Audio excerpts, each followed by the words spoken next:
welcome back to the channel and happy new year to my viewers. So today we're going to do a quick unboxing. Well, I say quick, but it's going to be an ongoing project. Basically speaking, I'm going to build a retro computer. As you do, if you upgrade your computer and yet such a massive upgrade, you need to swap out RAM, motherboard, processor, you then ask yourself, what shall I do with the old stuff? In my particular case, I went for my FX 8350 AMD processor, and I went to a Ryzen, which automatically meant I had to swap the motherboard, RAM and everything. You know the script.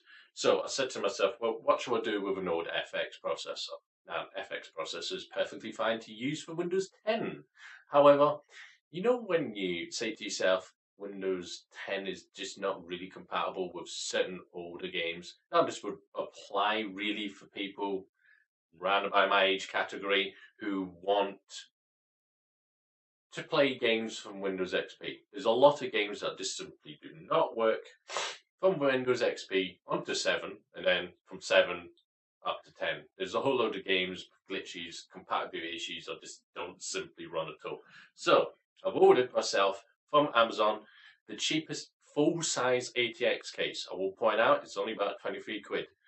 And surprisingly enough, I have not opened the box yet, so I'm going to do that in front of you guys now and see exactly how bad a £23 cheapest full-size ATX case is from Amazon. It's not the cheapest case. The cheapest case is about £3 less, but not by much. But it was too small for the motherboard, which I've got. I need a full-size ATX, not a micro ATX. Micro ATX was, quite frankly... Well, actually, it would have been a nice-looking case, but... yeah. It just wouldn't have done. I would have had to swap out a motherboard.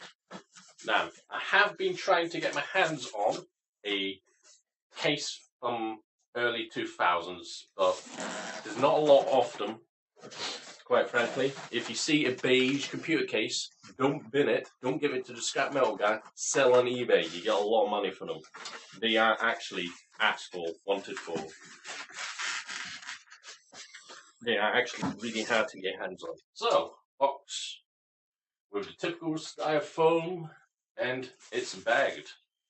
Not a bad start actually for a £23 computer case. So, by the way, this dimension, for those who would like to know, it's the Alien vs Predator, AVP Storm P27. It comes with USB 3 on the front, and according to the box here, net weight 2.8 kilograms or gross weight 3.6. This points out that the packaging and everything is nearly half the weight of the case itself. Oh, by the way, case dimensions. Length, 435 by width, 196 by height, 420. That's all in mils, by the way. So, let's get this thing out of the box. Comes with acceptable fact that it actually has feet attached to it. Oh, by the way, it has a window on it. Oh, guess what? This thing has something that the overpowered computer division from Walmart doesn't have. A USB 3 port on the front. Let's forget the excitement of that one. So there is I can only assume, a reset button. USB 3, USB 2, headphone, microphone, USB 2, and this here was for something else. But do you know what's quite funny behind that? I bet you, well, it says it's meant to be another USB 3. I don't understand why they didn't just have two USB 3s if they're using a motherboard ever, because it's designed to use two USB 3s. But never mind. So, two status and indicators, and a power button. So, two little slot panels here, they're fine, and a floppy drive one. Now, I probably most likely not have a floppy drive on here.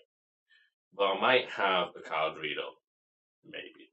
But I've definitely got a disk drive, and I've definitely got something else to fit here. But that will be in the next video. So that is the front way. We've seen the bottom, top, not much. the side of this thing bulges all over it. You might just be able to see it bulges out by a couple mil, and it is a tinted coloured plastic. I now know why they had wrapper on it. The back of the case, we have successfully 8x power supply at the top. Not exactly 2018 to do that. It does seem to come with one fan installed on the radio. Looks like it's using a 120, which is perfectly fine. It does look like it's designed also to have holes for the 80s. Then use standard little metal plates that you have to snap off. It does come with one of these daft retention plates to keep your stuff in. I don't understand why any manufacturer bothers doing that. Quite frankly, it's just easier off just not having that. In fact, I would prefer if the manufacturers would just raise the cost by £1 more, if need be, £2 more. Just have plates that actually have screws so you can take them out and shuffle them around. Yes, shuffle. But I'll give this manufacturer something. Thumb screws. Yes, this thing has thumb screws. I also wonder why this rear fan is powered by Molex. Really? Molex? Powered fan? You could have? Surely to Christ, a fan thing would have been cheaper. Mind you saying that, that would have meant the fan would have to have a control in it. So, plastic little thumb screws, perfectly fine. Actually fine for grip. I've actually had worse. I used to spend hundreds and hundreds on sprayed both sides. Can't complain too much about that. Finish isn't actually that bad. It has a hole for the processor slot in that, and oh boy, I don't know about you, but these cables to fit out the back here have to be really thin. I bet you if I took a measuring tape, 5 mil, okay, the case bulges out a little bit, so you get a little bit of spare, but that ain't a lot. Right, let's go. Next thumb screws. Let's get into the actual fun and joy of inside this thing. Obviously, if you're paying £23 for a case, you don't expect accessories galore. Sure enough, I would have preferred if they would have had 2 USB 3 ports on the front. So, you can just see my face straight through it. It seems to be a bit mirroring because, you know, it's really good at reflecting the monitor screen. But hey, never mind. So, held in fine. I can't really complain too much about it. Like I said, it's cheap. And yes, it's cheap.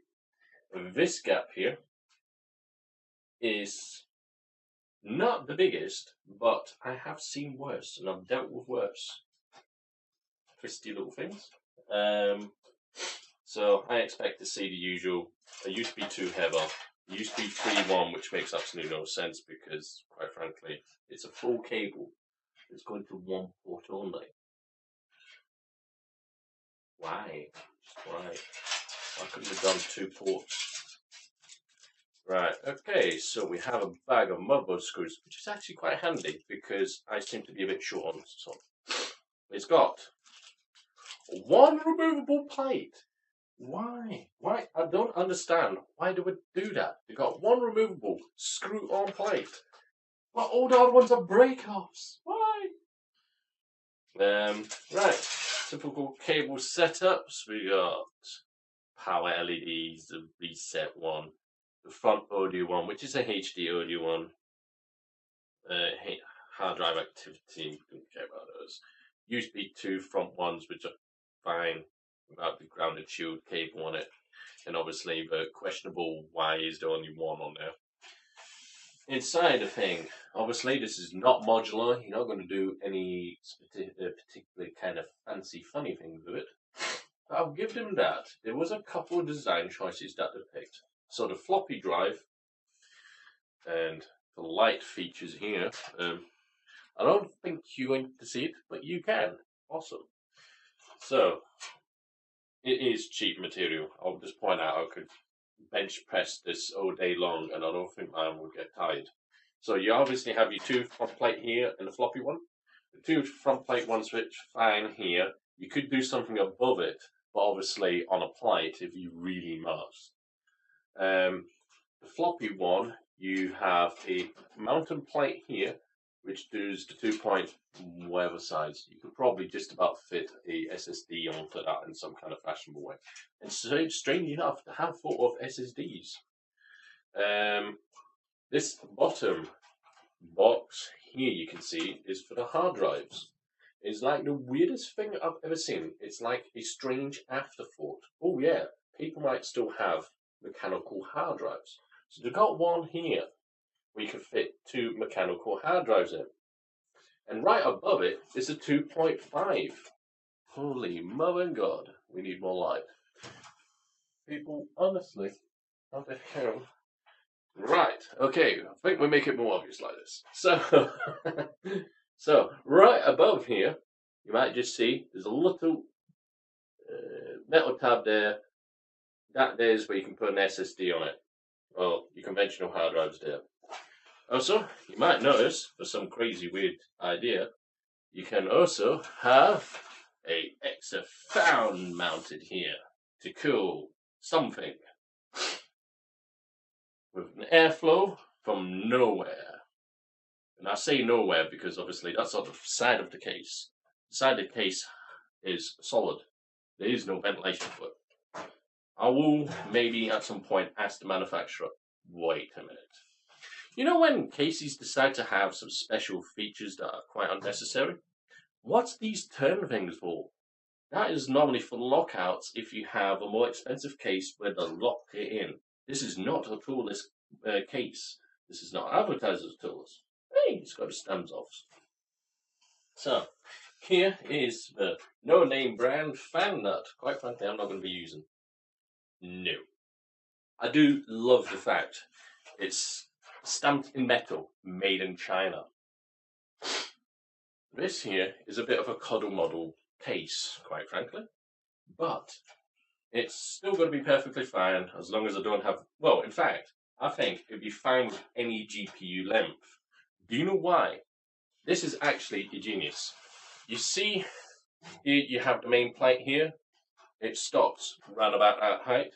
So if you have any GPU, which is below the PCI specs, which you got to have anyway, you got nothing stopping here. But because this beam here is over here, it doesn't matter what length GPU you put in this case. You could go the whole entire length without interfering. And that is a long GPU. I don't even think the Voodoo 5500 Frankenstein thing would have a problem fitting in here.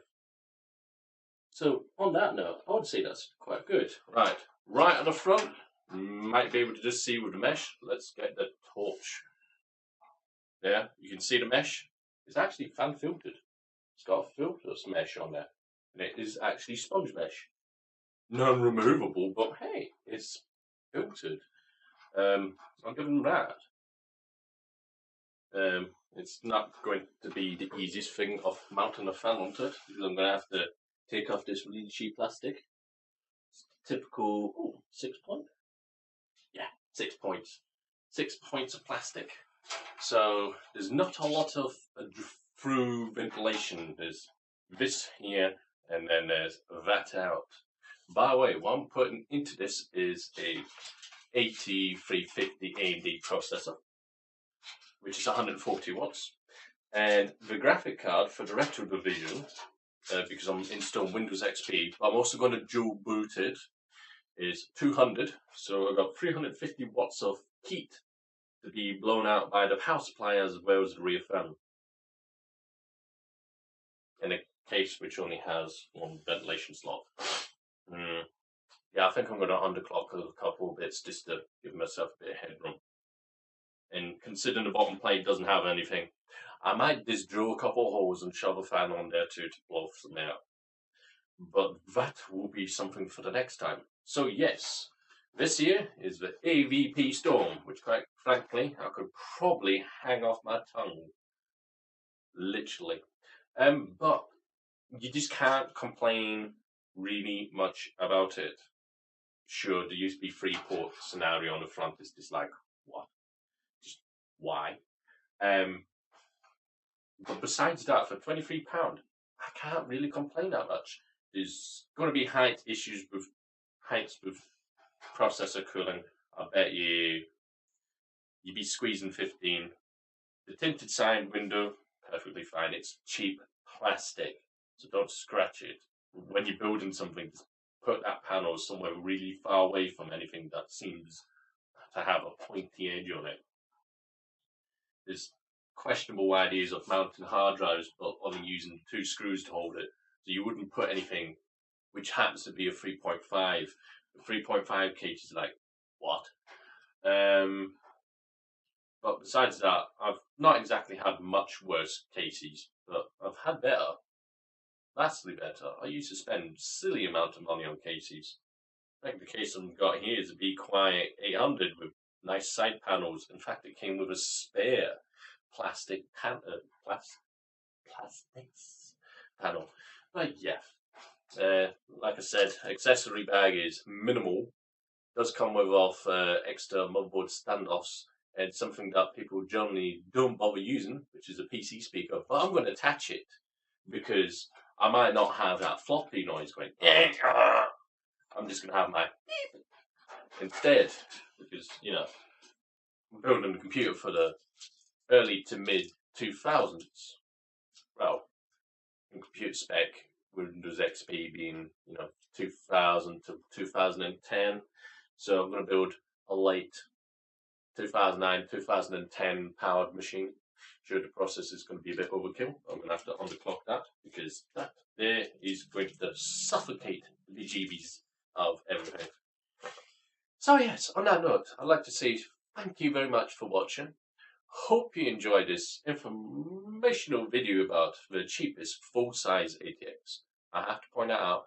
Cheapest full-size ATX case from Amazon. I'll put a link in the bottom description of it. And some crazy person said to me, a 8350 from AMD is not usable for a retro processor. Well, I'm going to prove them very wrong on that one. It will happily dual boot Windows XP and Windows 10. I hope. So yes, thank you very much for watching, and I shall catch you next time with a second part of this video here. So yeah, cheerio.